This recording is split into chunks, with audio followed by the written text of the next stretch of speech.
There is no lack of option and diversity in the roguelite market, especially in action ones like Space Gladiators, but that turns out to be the biggest battle that all of them have to fight. Why choose them over games like Dead Cells or even The Binding of Isaac? Since you are here, why don't you leave a like, a comment, or even better, subscribe to the channel for more indie content just like this one. It's a massive help. Thanks a lot. I'll start at the end. Technically, Space Gladiators is a very good game, well made, with beautiful cartoony graphics, a spot-on soundtrack, distinct sound effects that help us to distinguish and attack the different enemies, and simple, fluid and responsive controls that rarely leaves us that bitter feeling in the mouth where we get the feeling that we have pressed the button in the controller but that didn't register. If you like this type of games, you won't be disappointed with Space Gladiators, especially if you consider that it's on sale at a fair price. However, if you want to read the buts of this life, continue watching the video. Well, I'll go through the points one by one, and I will add the story and I will start by it. We are a group of prisoners trying to escape from a space prison, fighting our way through the various dungeons and arenas to the delight of all the other prisoners? Spectators? Well, to the delight of the assistants. Deep down, I just wanted to say delight, and now I do not know how to get out of it. Graphically, there's not much to point out to this cartoon style, with very noticeable characters and animations which don't blend in with the scenery most of the time.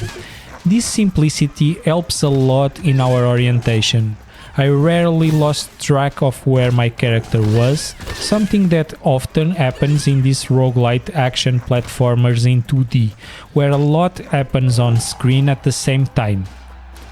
I still haven't managed to get past the second level, and the most frequent thing is to die in the first one. Fortunately, the musical choice of this first level is very well achieved. However, it is always the same, it doesn't change, so it quickly becomes repetitive and annoying. I had some fear that there was only one music throughout the entire game, but fortunately not. Which leads me to believe that as soon as I progress a little bit with the leveling of the characters that I have already unlocked, and I become more consistent as I progress in the game, this problem will not represent such a presence in each run. However, the essential thing in these repetitive games is, as in all others, the gameplay, and almost as important as that, what makes us do that one more run, continue a little longer, stay playing instead of moving on to another game, repeating incessantly the same things to progress. And it is on this second point that it seems to me that Space Gladiators fails the most. The progression in this game is extremely slow. So slow that if I had to classify it, I would place it much closer to The Binding of Isaac, a practically pure roguelike, than, to take advantage of a game I played recently, Spiritfall. The biggest difference is that I rarely played Space Gladiators more than half an hour at a time.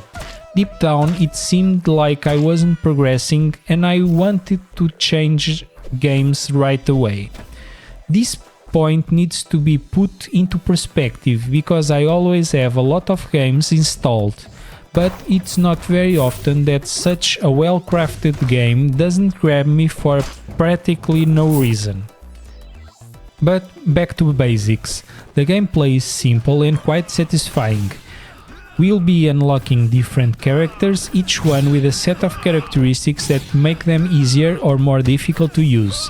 There is also the option to let the choice of character we play with be random, which is what I did.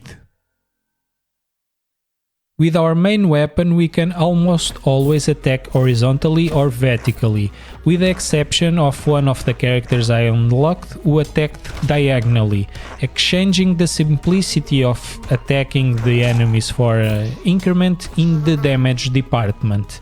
We also have a dash move that makes us immune to almost anything. Throughout each run we have access to defensive and offensive skills that we can use by investing technology points that we acquire by defeating enemies or harmless animals that appear in all dungeons. Once again, there is no balance between these items, which range from completely useless to completely overpowered. We can also acquire armor that is little more than stats, since they don't even have a visual representation in the screen. There are also pets that help us in battles, but the most common thing was not even finding one on each run. We are acquiring all these items using the money that we collect everywhere as we progress in the dungeons. Space Gladiators is very competent, but it lacks the salt that excites us and makes us tell our friends that we have discovered a gem that they cannot miss. It is like having all the ingredients to make an excellent soup, but we are always thinking about that secret ingredient that is missing, that our grandmother used, but she never told us which one it was. I'll probably stick with my runs in the game for a while, but I do not think I'll even tell anyone. See you next time, guys. Bye!